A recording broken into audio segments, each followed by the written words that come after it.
Homeschool students get to grow up with unique skills and an outlook that strengthens them to live a very intentional life.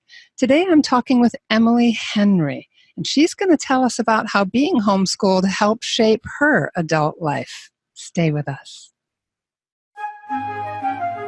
Welcome to Homeschooling Saints, the podcast that helps you create the homeschool you love for the people you love. Our host is Lisa Mladinich, a Catholic life coach, TV host, best-selling author, and an instructor at Homeschool Connections.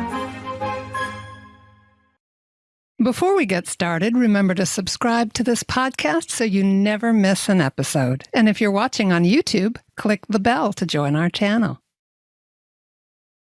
Welcome to the program. I'm your host, Lisa Mladinich. Today we're talking with Emily Henry. She grew up in Southeast Michigan, where she and her siblings were homeschooled. She graduated from Hillsdale College with a degree in classical studies and English. Upon graduation, Emily taught Latin and literature for various homeschool co-ops in Southeast Michigan before moving to Washington, D.C. She married her college chum, Scott, and worked in D.C. as an online instructor and nanny. Emily and her family have since moved to Charlotte, North Carolina, where she works as the Master Latin Instructor for Homeschool Connections. She offers several Latin courses, both live and recorded, as well as several middle school literature courses.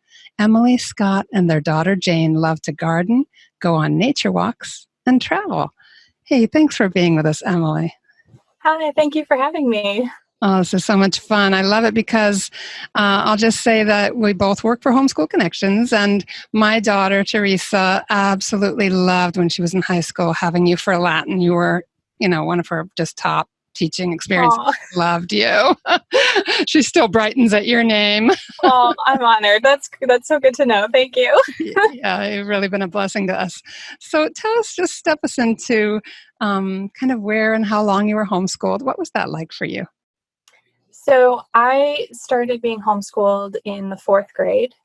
I had gone to public school up to that point, and then my mom and dad decided to pull me out and wanted to try homeschooling. And at the time, that was very different. It was not common. Most people said, What are you doing? You're going to learn at home? I remember my best friend, she said she was just devastated. She thought she was never going to see me again. But she did. We're still best friends. But that's great. I started in 4th grade and went all the way through to graduation. I graduated as a homeschooler.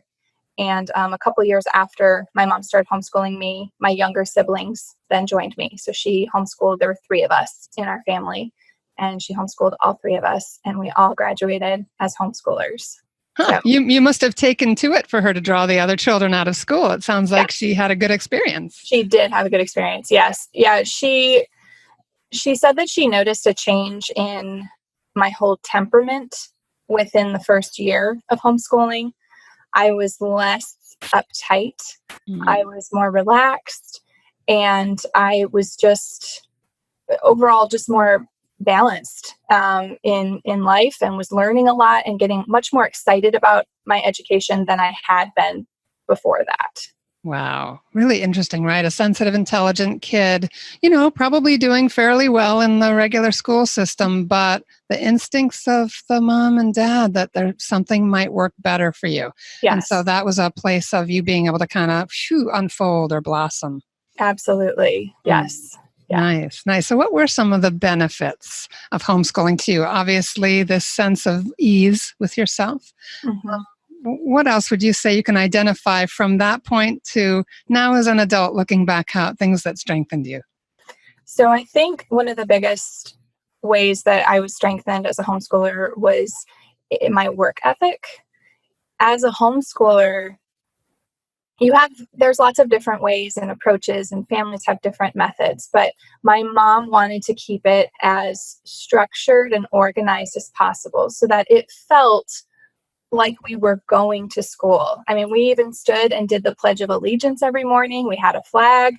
We had a start time. We had break for snack. We had lunchtime, and we kind of had a normal schedule as if we were in school. And so I feel like having that kind of structure and having to do it on your own. There's nobody, she didn't have a principal telling her this is how things have to go. She had to do all of it. And so I feel like by her doing this, she set a really good example for us in what it looks like to be responsible, to take initiative, to have some sort of a schedule. And in turn, that really, I feel, shaped our work ethic. And I would say my brothers and I, all three of us, are very driven individuals. We know what we need to do in order to get something done. We're not necessarily afraid of hard work. I would argue I really like it. I can't speak for my brothers, but I like to work hard. I know they like to set goals. I'm not sure how excited they get about work, but I get excited about work. And because it feels so satisfying when you finish it. And I think that was something our mom passed on to us, because she would say, it's okay. I know you don't always feel like doing your schoolwork. I don't always feel like doing the dishes, but she said that this is a way we can glorify God. And she said, and you'll feel good when you've accomplished it. And you'd think, no, I'm not going to feel good when I finish math. But I did. I go, wow, I accomplished something. So there was much more of a direct link, I feel, in homeschooling between recognizing that you have to stay on a schedule. Somebody's not, our mom was doing it for us, but that was it. Like, we had to also respond to her and be obedient to her. And then also knowing that, hey, this takes hard work. We have to work hard to accomplish this, but we're going to feel good afterwards. Listen to the multitude of motherly wisdom and the naturalness of the family as a place to build virtue and life skills and all of that. A place where your mom could say, in a way that was not punitive or judgmental, just, hey, you know what? I know, I get it. This is hard. I find it hard too. But let's look for the benefit and framing it for God's greater glory. I mean, when we see the way the world and our culture is going, just the fact that so many families have helped their children to frame their lives in that context is just such a blessing.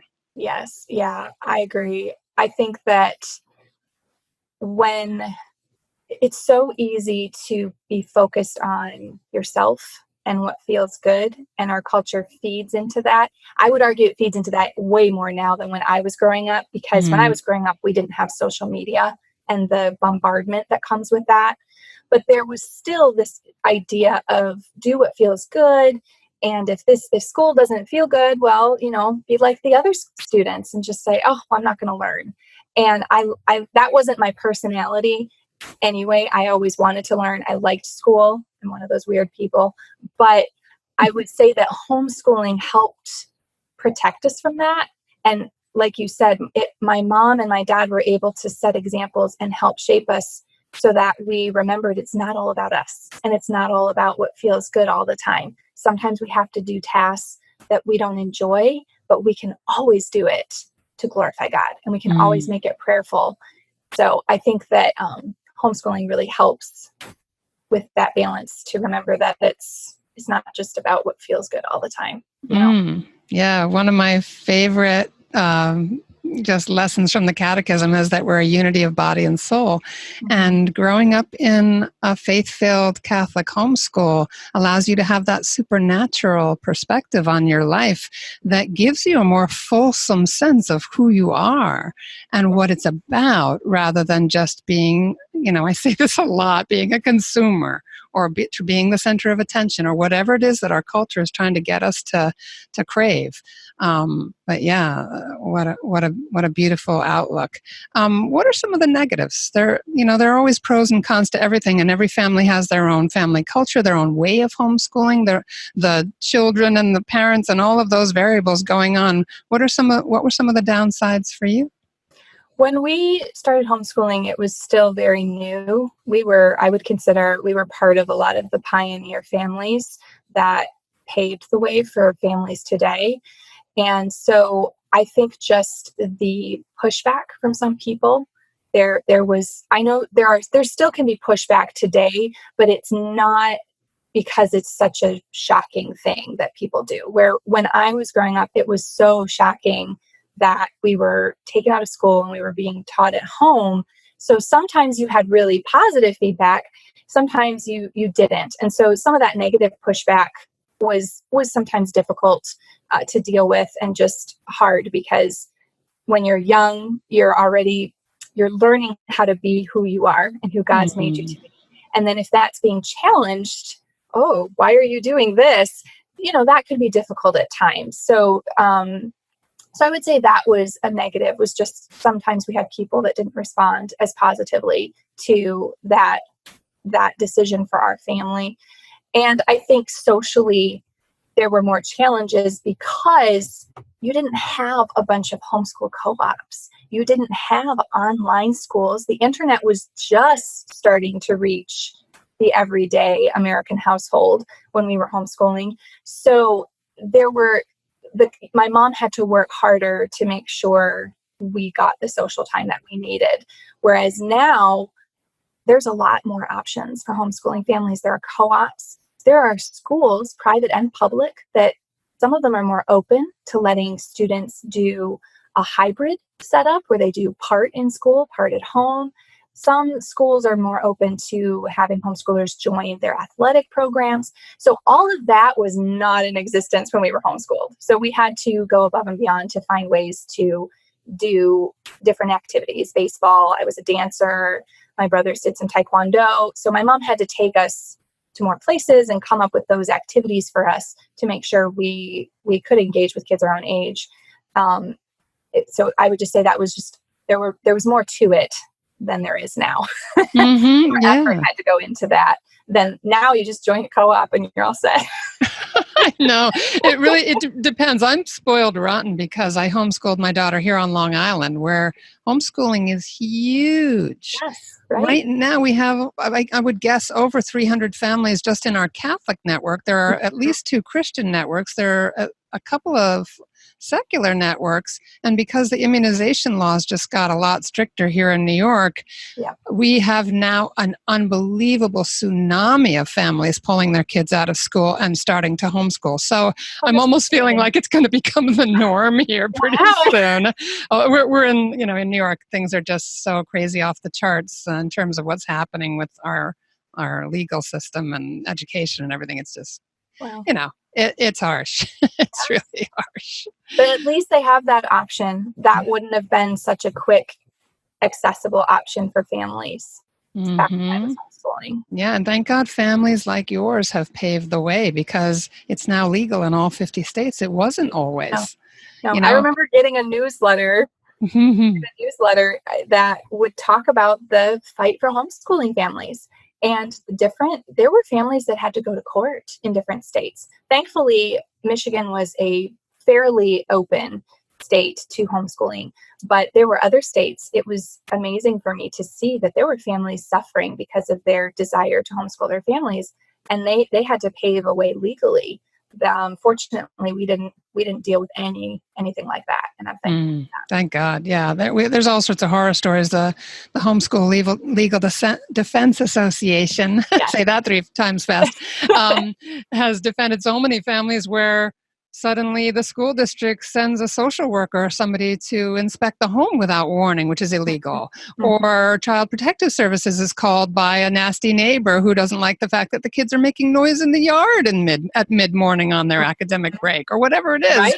Like we literally highly recommend that everybody who's thinking of homeschooling join the HSLDA, because of those kinds of things can happen in certain parts of the country, for sure. Yes.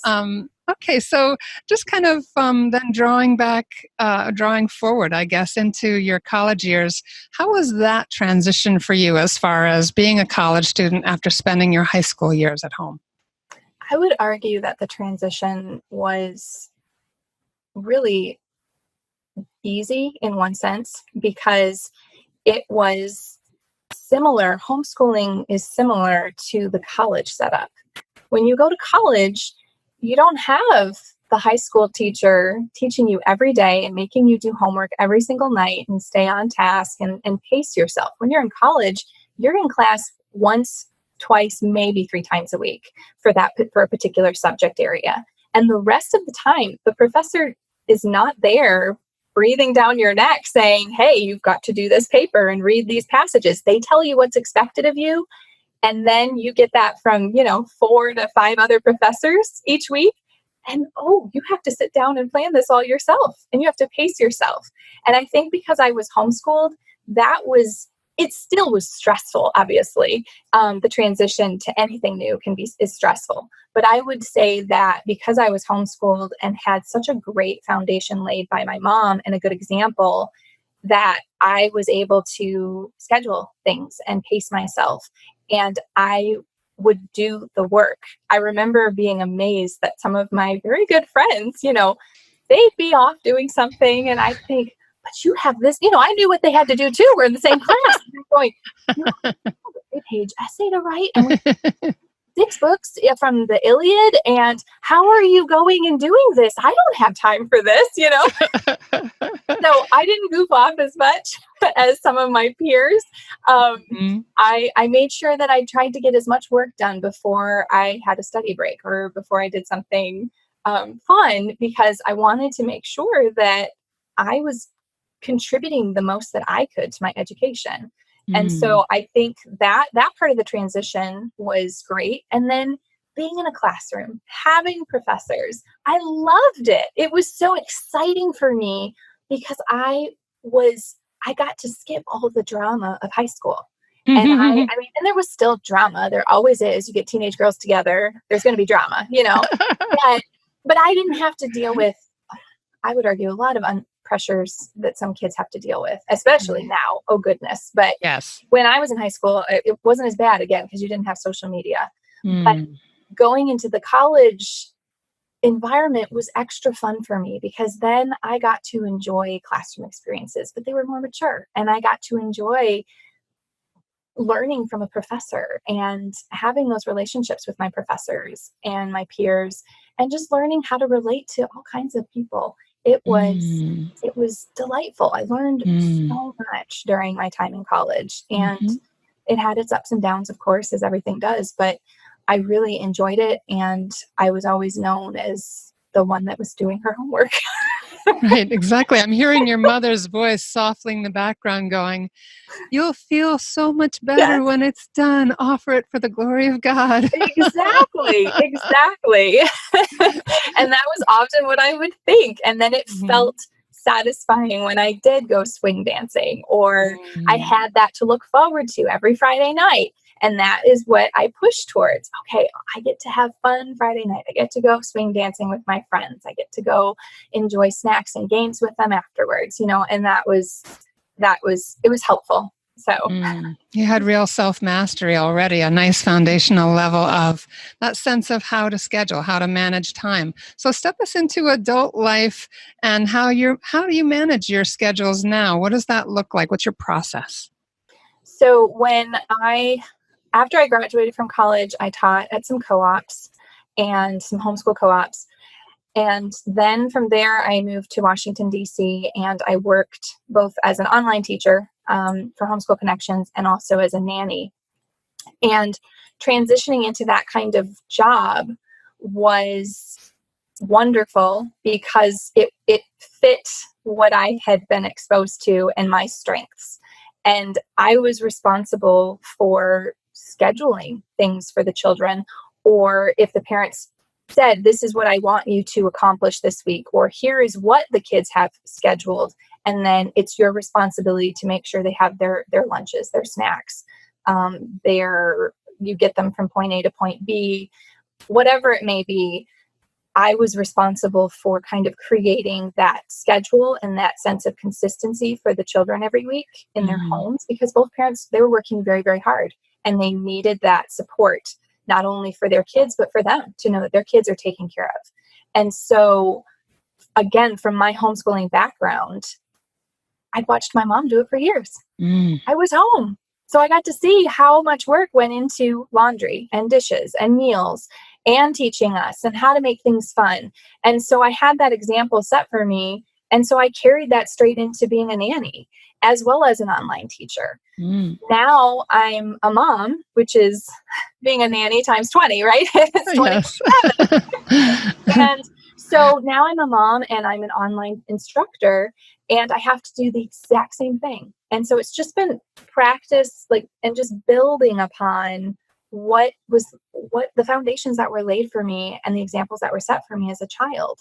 If I hadn't been home, I wouldn't necessarily have seen what goes into creating a safe, educational, fun, healthy home environment. And I was home, I experienced that, and I wanted that. I wanted that for my children that I nannied for, and I want that for my daughter, and I want that for myself, my daughter and my husband. I want them to feel like our home is a safe place. And so now I have different distractions, right? I love to be outside. I love to garden. Gardening and plants is like I love it. It's just so satisfying. But if I have work that needs to be done, sometimes, I'm ready, dive right in. I love my job. I love work, but we're human. And there are times where I would rather piddle in the garden than think about grading, 5 Latin translation passages that my submitted to me, right? So that requires a lot of effort. And sometimes you just go, I'd just rather go pull weeds. So what I have to do, I work from home. I have to schedule out my day. Otherwise, it's just so easy for me to get derailed. How do you discern the priorities for a given day? Like, what's that process? For those of us who are not good time managers, and I have my hand in the air, just tell us what that looks like for you. So for me, I would say family always has to come first. Actually, no, let me step back. The first priority is my relationship with God. So that always has to come first. And so I always want to make sure that I am spending that time in prayer and in the scriptures and making sure that I'm depending on God and not on my own strength for the day. Then next would be my family. And then third is my job, because, my job is very important, but my family and God need to come first. And so that is the ideal priority, right? Or ways of prioritizing. It's not necessarily how it always happens. And I'm always dealing with that. So what I've ended up doing, I have a motivational planner that I really, really like. I got it from, I think it's just called 31, or you can plug in My 31 online and it'll come up. And they sell mostly totes and bags. Planners are not their specialty, but it was a motivational planner that I saw, and it's huge. We're on the recording. I can show you there. It's gigantic. So if you like things that you can touch, this is great. But what I do is I sit down and I'll just mentally purge on a page everything I want to accomplish. And it might be for the next 6 months. I am very goal-oriented, very driven, right? So I'm often bombarded in my mind with all these things I want to do. So in order to help me prioritize, I get it all written down. And then from there, I pray through what has the most priority here, what's realistic, and what can I achieve. And then from there, the way the planner is set up, it has like a section for monthly goals. And then it also has a page where you can look at the whole month, and then it has the day to day. So I use all of it. So if there are several things I want to do, but I know that can't happen this month, I'll write it down for, say, October. And then when I sit down and look at all of my intentions for October, then I can work on it at that point. But until then, I can forget about it. And so that also helps me with prioritizing tasks, because I try to divvy it out in a healthy way, and then I can forget about it until it's time to work on it. I love that. And then I can forget about it, because I find that my anxiety levels really spike if that stuff is piling up in my head. And, exactly. and it's all arguing in there for primacy, right? Like it's just a nightmare. Absolutely. Yes. I have found, so I grew up, I've dealt with anxiety my whole life. It's just part of my temperament, unfortunately. And then we live in a culture that just exacerbates people that have anxious personalities. And so for me, that mental bombardment can be so difficult, and I can't focus on my daughter as well. I can't focus on my job as well, or time with God, if I'm bombarded with all these things that I feel like I need to do. So having the planner and that system and that breakdown, I mean, I do it even for chores. Mm-hmm.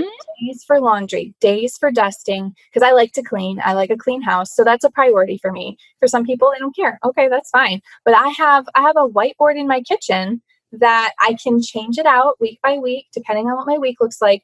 But here's the day I'm going to mop. Here's the day I'm going to do some extra meal prepping, whatever it may be. And that also helps me dismiss oh my gosh, I have to do this, this, and this, and this. No, that's scheduled for Wednesday. I'm going to focus on this right now. I don't have to worry about this other task. Right. Once it's scheduled, it almost goes cleanly into a little filing cabinet in your brain where it goes to sleep. Yes. It's like, I know it's safe now. I've placed it in my schedule. I love that idea of, okay, here's where I'm going to do these tasks. There's such a feeling of accomplishment in just learning to do that and learn to believe in yourself a little bit. Like obviously our belief is always in God. I don't mean it in the secular sense, but Right. believe that, that you've wired your brain at this point through practice, that you know that you're going to, as much as possible, show up to that schedule and live it out. So you can have confidence that for the most part, things will get done. Exactly. And you have to be careful because you can have extremes when it comes to a schedule. Scheduling and having a schedule can so easily become an idol. And then you're depending on that schedule for peace and satisfaction.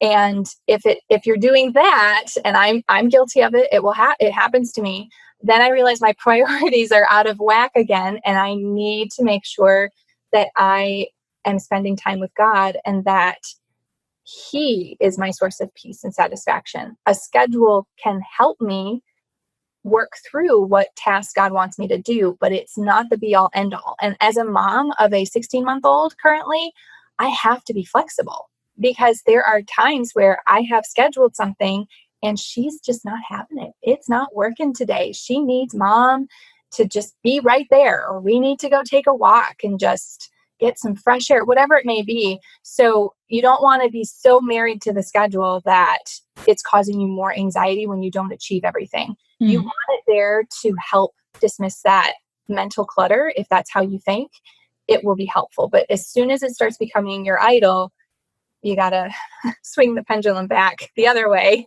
and remember God is who I worship, not the schedule. So you have to find a blend of the two. Otherwise, the schedule will just cause more anxiety. So you have to have that flexibility.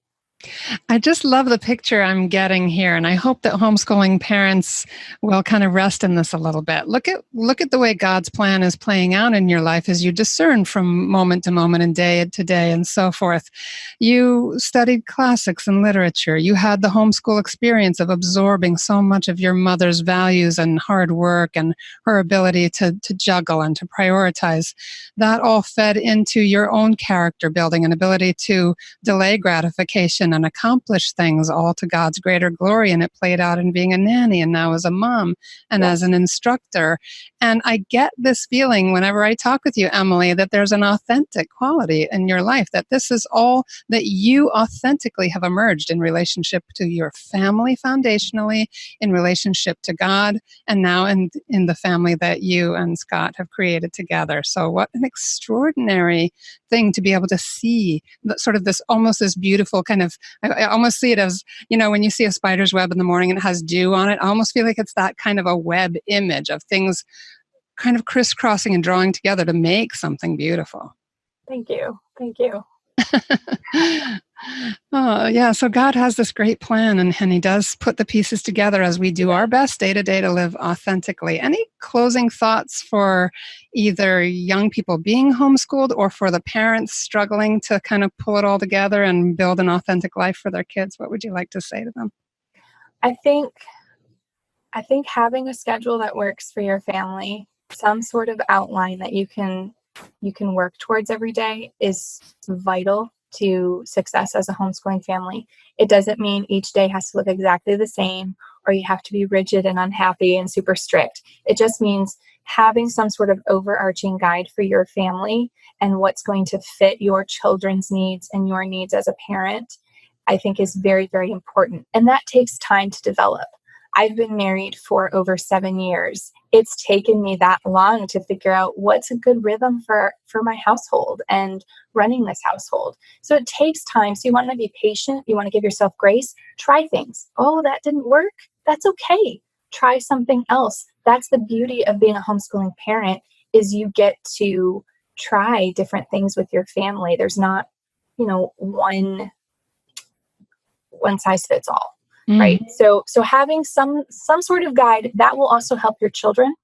It will help them stay accountable because they will have an idea of what to expect. And I think that's really important. And I think the other thing I would just encourage is making sure your kids get outside and run around, take them for walks, go to the park, because it's so easy when you're homeschooling to your home. And then you want to make sure you're also getting out and getting some of that extra energy out, because you are home all the time and the kids are home all the time. Some aren't. We kind of lived out in the middle of nowhere. So I know some families are running everywhere, but my experience, we were home quite a lot. And so we had big open country. We lived out in the country. My mom made sure we were outside because we needed that. So I feel like just make sure your kids are getting outside. Make sure you have some sort of overarching structure for your home, and pray. Rely on God. Amen. Amen. Well, thank you so much for being with us, Emily. Everybody, if you want to find Emily, go to homeschoolconnectionsonline.com.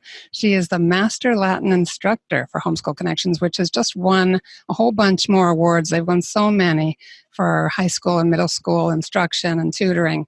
So we're really blessed to have Emily, and just please check out her courses for your kids. They're fantastic. She's really a very gifted teacher. And thanks for being with us, Emily. Thank you so much for having me. This was fun. Yeah, me too. And everybody stay tuned. We have our 3-minute feature coming right up.